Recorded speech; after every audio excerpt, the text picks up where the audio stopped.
What's up guys, welcome back again to the Getting Your Music Heard series. Today's video is sponsored by the guys over at DistroKid, the best place to distribute your digital music. So what we're going to focus on today is looking at data and analytics. Sounds kind of boring, but once we've got some energy and movement in our music, it's great to know where people are listening, what they're listening to, how you're getting on playlists. So we're going to dive into DistroKid. We're going to use our stats page. We're going to have a deep dive into our stats in terms of Spotify, so we can see our overall growth. But if we go inside the Spotify platform via our verified artist profile that DistroKid allows us to have, we can go into a deep dive on the analytics inside Spotify as well. So let's move over into DistroKid now. All right, so we jump into DistroKid, and as always, we land on our release page. From here, up across the top, we've got our navigation. This one just here that says stats. By default, this is going to load our Spotify stats and the plays that we've gathered. As we can see at the top here, by default, we've got Spotify and we've got the all albums and tracks section here. And this will have like everything release wise going on. Now, pretty much everything for me comes from unders at the minute, and everything else is starting to grow. I've been doing a bit of a Spotify pause as well, because I massively took my eye off the ball, and you can see my plays here, which was like June, July, look, where they were massively dipped. I was having the odd day with like 120 plays and whatnot, but I'd put no energy into promoting my music and it completely died off. So early July, I took basically a day and just one entire like 10-hour day to get all my promo and everything running again. And as you can see from there, boom, we've just started to grow again. And now, what are we, like 5 months later, we're back where we used to be, and hopefully we can just maintain this growth. Really useful to be able to see that. I logged in, saw that I'd taken my eye off the ball and things were falling to the wayside because I've been focusing on the other areas of my business, and realized that this needed to be taken care of, and got everything growing again nicely now. That's one little snapshot that we can see, and it's kind of useful, but what's far more useful is to actually dive into our account and really have a look at the stats that are going on. So where it says Spotify for artists just here, I'm going to select artist, grab unders and get access, and I'm going to skip the login process. You can't see my logins, and we'll just be inside the Spotify for artists section.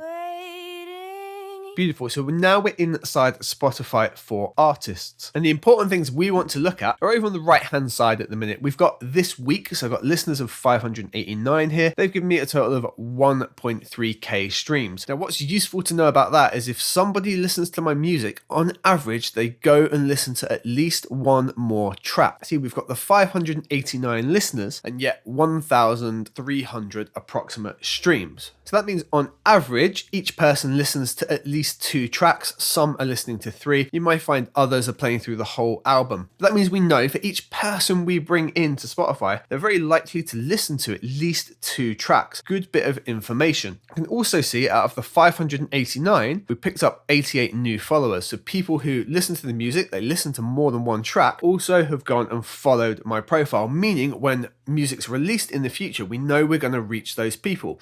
And that's not terrible growth for a week, especially when I've released no music since September now, and we're starting to build up for the 2020 releases. Just down a little bit on the right hand side here, we've got top songs. Something that's kind of funny is happening is Embrace is at the top. Now, this is an old song that had a really good flurry, but had since died off, and Connect was the latest release that was doing really well, but it seems that Connect brought a lot of people in, and they are discovering the track Embrace, and it has now surpassed in new plays. Really interesting to know. Now, something new I've started promoting in the last week or two is Like a Fool, and we can see that is now growing as well, which is really useful. Just below, we can see the playlists that I've currently been featured on, the amount of streams they're generating, also the amount of followers they've got. Nice one here where there's currently no followers. This is a Spotify radio promo, so it's nice to see those are working. On the top songs and top playlists, we've got all songs and all playlists. So we can dive in a little bit deeper here. If I go into all songs, you can see over the last 7 days, the plays were the most at the top and the number of listeners and how that's going through. And again, we can kind of see 270 listeners, but we've got 397 streams. So we're getting some double plays. People are coming back at some point in the week and listening to the tune again. Same with Connect, 300 listeners, but 383. So probably 83 of those people have listened twice within the week.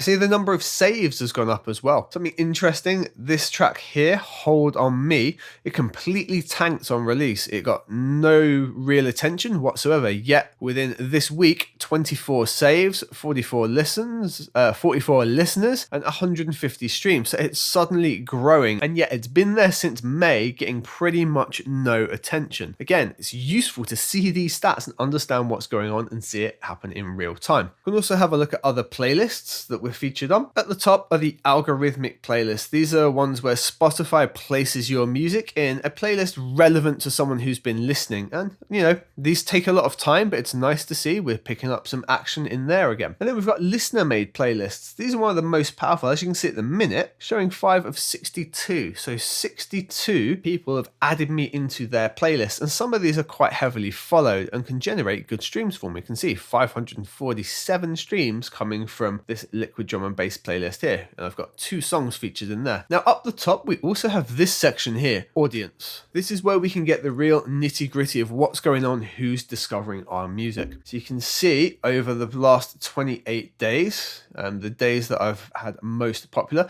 Sunday tends to be a slow day for me. Then we've got 67, and I think that'll probably be Sunday, and then 69 again. So we can see the dips are Sundays, and then all this traffic up here, that's throughout the week.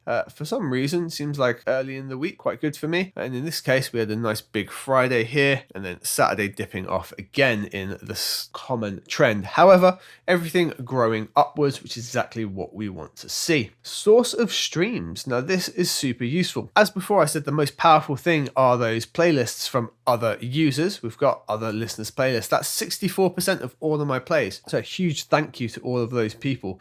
This is why I feature their playlist on my front page. And if you want to know how to do that and how to manage Spotify, there is a Spotify course. I'll link that in the description below. You can see that some people are discovering from my profile and catalog, and I have that set up nicely to do that. Listeners' own playlists and library, so that's cool as well. Now here is where we can really break things down, especially if we're going to go advertise and target things. So I can see that the majority of my audience are going to be male by a big way, but I've also got a growing percent in the female category, and I can see the age range as well. Slightly thrown off by the fact that one of my releases got paired with something else. However, Monroe absolutely sitting in line with my type of music. So if I wanted to go and advertise at someone and get it as low as possible, I would do something along the lines of people who listen or like Monroe, who are male and female, we'll group them together, and they're within the age range of 18 to 34. And I know I'm going to hit a pretty good target audience for people who actually listen to my music already. Here we can break it down via country. So if I just wanted to target the top countries that already listen, UK, Germany, United States, Poland. Really, really easy to break those down, and it will show all of the countries, but you can break it down even further by going into the actual city. So for example, if you're doing research for places you might like to go and play, I would be maybe looking at something like London, Prague, and Berlin being the most popular places that I'm listening to. Now the listener base here is really, really small, but it's likely that those are going to be the ones that grow the most in the future once we start getting more and more action towards our Spotify here. And again, it's a good data point to know that these cities would be a good target if you were to go and play live. You already have listeners there that might be interested in seeing you. So guys, well done on getting through that video. I understand looking at analytics and data isn't the most interesting thing in the world, but if we can really focus on that data and understand what's working, it means we can do more of it and have more success without having to do the shotgun, scattergun approach and just see what works. Once we know what works, we can hone it in, focus on that area, scattergun on that, and then keep doing that process using the data we've got. Hope the video was helpful for you guys, and I look forward to seeing you on the next one.